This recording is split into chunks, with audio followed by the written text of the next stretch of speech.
But here we go. Lights come on then for the second race of the day. We are underway. On the inside, it's Marcel Chintik who gets a good initial launch, but it's Darren McCormack who's going to take the lead through turn one. Luke Bennett will tuck in behind as well. There's contact. Moritz Lerner goes off the road. He's into the wall. He'll be finishing down in last. Yeah, well, I mean, I don't suspect much will happen here, but we've got 2 and 3 wide. Oh, my goodness me, that is Marco Pajic just giving a bit of a squeeze, coming down there with 3 wide and all of that, and they come through. This is Kevin Siggy, but look at the 2 wide behind. Joshua Rogers trying to work his way up. The number 28 there, that is James Baldwin. He's dragging it 3 wide as he's trying to get around the outside of the Parabolica. With the inside coming down to the hairpin, he's got to be brave. There's going to be some brave things going on down here towards the hairpin. James Baldwin on the inside line. He goes for it. He very nearly gets into the side of Rogers as well, who moves up 3 places, 4 places indeed, on this opening lap. Fantastic start from him. It's Darren McCormack, though, who leads. Luke Bennett is in front of Marcel Chintik, down towards the left-hander, where we saw so much drama yesterday.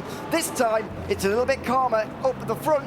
It isn't down the back, though. No, it certainly isn't. Pajic and Benito battling for 10th and 11th. Moritz Lerner, like you say, 5.7 seconds off the rear end of that, and his tyres will be shot for this race. He'll try and drag his way close. He'll try and get some consistent laps on the board and maybe leave here with a point or 2, but right now things are against the Mouse driver as we look at Kevin Siggy. Here's 6th position at the moment, behind a trio, a triple-decker R8G sandwich between delicious red line bread. Oh my goodness me, that is good for Marcel Chintik to see his 2 teammates directly behind. Absolutely, and gaining more points as well. He's got to be a little bit worried about Luke Bennett, though, hasn't he? Because he's only got 11 points on him coming into this race, and at the moment there's a few of those being gained back again. It really is between those 2 at the very front, but with the soft reset, as he said, we're seeing everybody involved now. Even the likes of Baldwin, who has jumped up to 3rd in that last race. It's very, very close indeed. Erhan Yoski just letting that gap open a little bit to the top 3, allowing his teammate to get away a little bit. McCormack, Bennett and Chintik from the rest of the field. As behind, it's a train from 4th to the back. Yeah, if Darren McCormack wins this race, it'll be his 3rd victory at the Hockenheim Ring this season, because he did win one of the finals around here as well. He has got a good record around here. Not quite as good, I guess it would be almost as good now as Luke Bennett's. He had such a good record around here the first couple of times we came along, so looking to try and do something special as well. Darren McCormack leading the way by 0.7 of a second, meanwhile 2 R8Gs. I mean, I can't speak German, so you can do that. I'm assuming it means do a good drive. That's a better one for me. That's one. English. A Jimmy Broadband fan up there, I can see that. He's not here, though. No. Unfortunately not. There's some Formula fans towards the front there as well. That's the G2 the Eagle section of things. Is that I the like nice. that. The Eagle. I'm going to start calling Yoni Tormula that from now on. Yeah, it's not quite as good as calling Niels Nyox the Silver Fox, though. He hates that. I'm sure he does. But there we are. Great to see the sport in the crowd for everyone. Yuri Tomin, though, has gotten in front of Hanioski in these last couple of moments for 4th. This is a replay of the start. We're going to see a lot go on here, particularly for the red Audi in the foreground. You can see there, it's an unlucky moment, really. I don't know if he could really pin that on anyone. I'd say, like, as watch this 3 wide, I'd say Moritz Lerner might have done that a little bit to himself, leaning a little bit on the exit of the corner. 3 wide here is the Eagle on the left hand, on the furthest away, that one being Yoni Tormula. Yeah, a little bit of squeezing, a little bit of bumping between them before Baldwin sent it in, going into the hairpin. A touch of contact, but nothing too crazy, as Rogers came through to take the spoils and up to 7th position. It seems that with all the chaos of lap 1, everyone's just taken a breath and thought, we need to calm down here for a moment, but I can't see it lasting too long.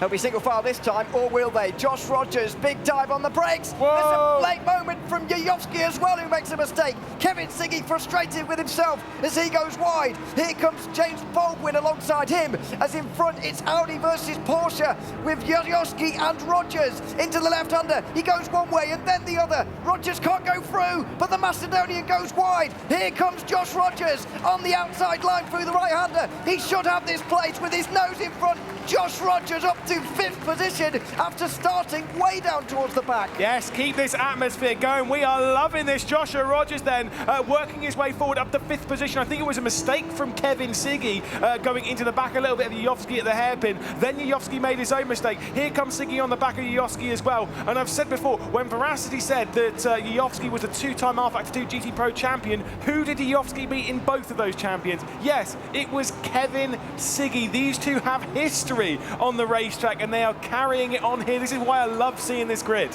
Yoyoski was so strong in qualifying, but now the race is on, he's falling back like a stone at the moment. Can't seem to stop it happening. Toman got through on lap 2. Rogers has got through on lap 3. It may well be Kevin Siggy next, then Baldwin, then Tourmalet. He doesn't seem to be able to stop this from happening at the moment. Yeah, he needs to stop the bleeding ASAP and kind of get himself back into the rhythm. The thing is when you're dropping back, every car behind is thinking, oh, he must be slow, he must be slow, he must be slow, and then it all send it down the inside. Trust me, I've been there, I've had that happen to me. We can understand why I'm not quite as fast as Erhan Yoyovsky, but still, it's going to be a troubled time for Yoyovsky. Roger is trying to pull away and close back in on Yuri Toman. It does seem as though the pace from that Porsche Coanda is absolutely fine. It is in the race. In qualifying, though, a little bit lower. I think he did make a couple of mistakes. Do you think? Okay, fair enough. For sure. Okay, well, this seems to back up your theory at the moment, because he's done well to gain so many places. And fair play on lap 1 as well, actually, to be able to negotiate the chaos. Not everyone has been able to do that, not least Moritz Lerner, of course, who had that big spin, of course, but there will be other drivers in and around this who drop back as a result. Let's have a look at what happened down towards the hairpin. This is how he got to 5th. Yeah, there was absolutely contact between Yoyovsky and Siggy. Siggy overcooking it. We're going to ride on board with Siggy here, and you can watch this. This is a proper clobber, and it's clobbering time. And 3, 2, bang, there we go. See you, mate, have fun. Whoopsie daisy. And then this happening. Just that wide moment from Yoyovsky. This was such a good move. It was. Rogers around the outside, and it was side by side, remaining so just in the background as well. Although the Team Redline BMW of Kevin Siggy stayed in front of the Mercedes of James Baldwin. On to lap 5, through turn 1 again for these drivers. It's still McCormack, Bennett, Chintik, your top 3. The battles are further behind, with the likes of Rogers, Yoyovsky, Siggy, Baldwin, all up here in a fight for 5th position. The Porsche Coanda driver seemingly getting away slightly. Erhan Yoyovsky still under the same pressure he was before. I did say when we came into this weekend, what Dara McCormack were we going to get coming into this? Because we could get super dominant, ultra fast at Dara McCormack, or we could get, oh, well, is he actually as good as everyone says? I mean, sorry, he's behind the wheel of the car. It's absolutely fine, and I'm sure no one from Williams or Seb Hawkins is going to dob me into to Dara about that. But clearly today, he's woken up on the right side of the bed, because my goodness me, totally different. Absolutely phenomenal right now as we approach the halfway point in the race. We're looking at James Baldwin still behind Kevin Siggy. I think this race is starting to calm down. I think the closest battle really is going to come in that battle for 3rd. Marcel Chinchik and Luke Bennett, the top 2 on the points, but could they be so focused on themselves they forget about everyone else? And how hard do you think they're actually going to fight this? Because they're up there in 2nd and 3rd. If they fight too much, they could bring everyone in, which will be a complete disaster as far as they're concerned. However, they are 1 and 2 in the championship right now. They are fighting one another. So it's kind of remains to be seen, in my mind, whether Chinchik is going to be super aggressive in trying to go through. Yeah, well, we'll have to wait and see. I mean, Chinchik has been patient at times, let's go with that, when it comes through the season. He has been aggressive, he can be aggressive, but he had for a while the most podiums of everyone. I think he still might do, has the most podiums of everyone in ESLR1 without even taking a victory. It took him ages to get a proper victory. Yeah. It took him until basically, I think it was actually Spa, even in quarterfinals and semi-finals, it was all the way until Spa before he even took a victory in any race. And that's wild to me. And this is why, after speaking to some people, that Marcel Chinchik wasn't their choice, because they realised that to win the major as a whole, you have to win a race when you're above 160 points. And so, for all of Marcel's consistency, we know how good he is, but will he be able to win that race at the end? That's the key. Yeah, well, I mean, we'll have to wait and see. You know, at those kind of times, needs must. You do what you got to do. Maybe this is a chance where Marcel Chinchik is going to have to do what he's got to do. Again, right now, he's got a, 11-point lead at the moment over Luke Bennett. Of course, he'll be losing a few of those. He'll be losing 4 points of that championship lead right now. But again, he could be pushing it 4 points out further if he gets past Bennett here. And it will close him in once again on what they're aiming for, getting to 160 points and getting into finalist mode. Once you're in finalist mode, you cannot lose finalist mode, so you start there, and that's where your journey to victory here at the ESLR1 Major at the Rennsport Summit begins. Absolutely. You've got to remember as well that Darren McCormack would halve his disadvantage to Marcel Chinchik if things were to stay as they are. It's a wonderful start to the day for the Irishman, for Williams Esports, who's a lone wolf in this race, let's not forget. We were speaking so much about Redline, about RHG. How are they going to help each other? Is that team advantage going to be big? Clearly, Darren McCormack doesn't need a team. He's out there on his own. He's winning this race right now, and he's got off to the dream start. Yeah, well, some of the big names that we're expected to fight for victory being Darren McCormack, being Joshua Rogers even. They've not got teammates in this. They're just doing this themselves. They're fighting for their own name. I mean, James Baldwin's only got one teammate in Marco Pajic, and he's fourth in the standings, trying to fight up even higher than that. Why is Marcel Chinchik not bothering with the slipstream of Luke Bennett is what I want to know. Is he waiting for the end of the race? I'm not entirely sure. Is he breaking it from Toman? Is he helping Toman? That is absolutely something which I think Ash might have to answer at the end of the race. Why were you not going in the slipstream? Why maybe we'll find out in a few laps' time, because, to be honest, I'm kind of with you. Maybe, to be fair, maybe he's getting out of the slipstream because he doesn't want to catch. Right? If you get what I mean, it's like there are times it's kind of like I'm happy with third at the moment, I'm happy with the points that I'm getting right now. I'm not going to risk anything too much. Maybe Bennett will close in on McCormack, and maybe I can take advantage of that. He's got to be a little bit careful of those behind, though, of course. Toman's already caught up. Rogers could bring a whole load of people in if he catches up as well. So it might not be as good news as he thinks it is here.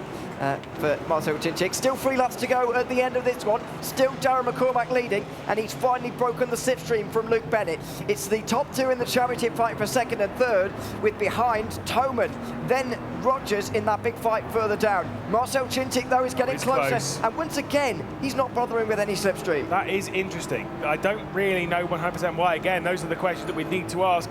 I was kind of wondering this as well, speaking with Darren McCormack and speaking with some of the teams.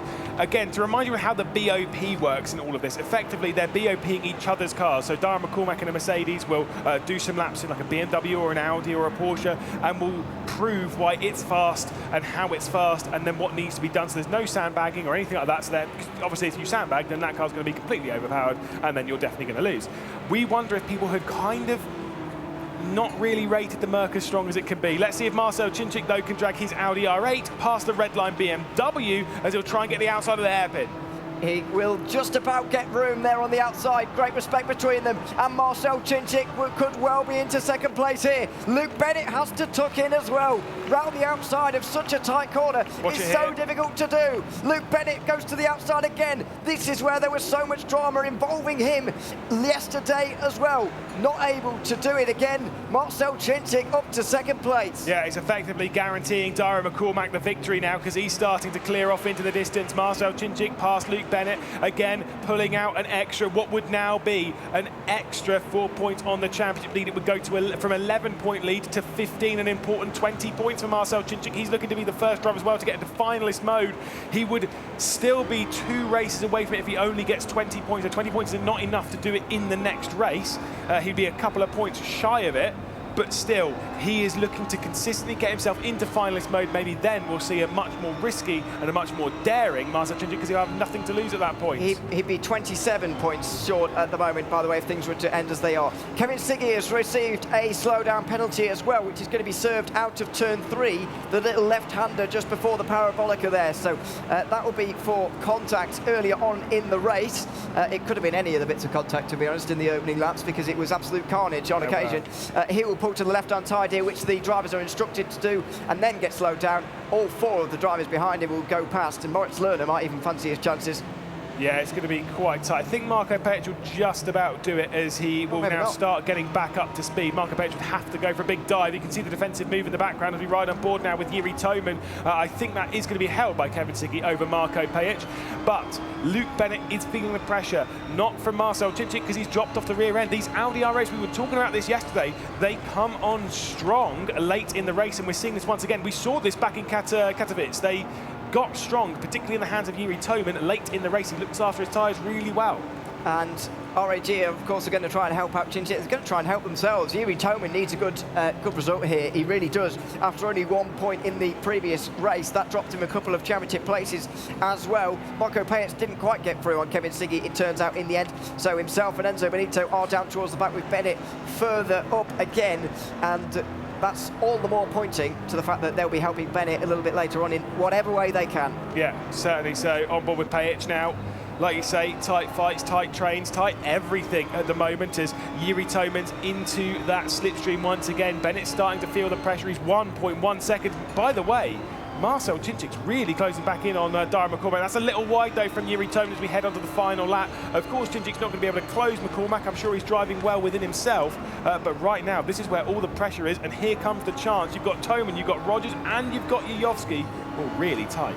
At the start of the day, Dara McCormack was 31 points behind Luke Bennett, and already as things stand, if the race were to end right now, they'd be on the same points. It's a dream start for the Williams Esports driver. Yuri Toman is closing on Bennett though. He looks to the inside, tries to sell him the dummy, but Bennett can see that coming. Here comes Josh Rogers on the inside line. He can't afford to wait for any more chances. It's the final lap of the race, but he can't quite do it. Wow, that was a bit sketchy. I don't think Rogers was actually intending on that, but look at how tight it is between Toman. Surely he's got to try something coming into the arena section. He has a look, so does Rogers. It was more a cover off from Toman as here comes Ohani Yovski around the outside. He's going to try and get past Joshua Rogers as we leave the arena section. He's got the inside line, which will give it up towards Mobil 1, but I think the outside line might just be enough from Porsche Coanda as there's screams from the fans. Let's see what Coanda can do. Round the outside for Rogers at the Mobil 1 curve. He'll have just enough room. He slides in the Porsche. He'll have the inside for turn 12, but Ohani Yovski gets through. A great dive from the Macedonian.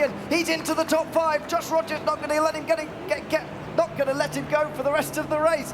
Meanwhile, here comes Dara McCormack through the final couple of corners. It's another race win, back to back for the Irishman. Williams Esports on top again, ahead of Marcel Czincik and Luke Bennett. What a fantastic drive from Dara McCormack, who wins yet again. No emotion on his face either.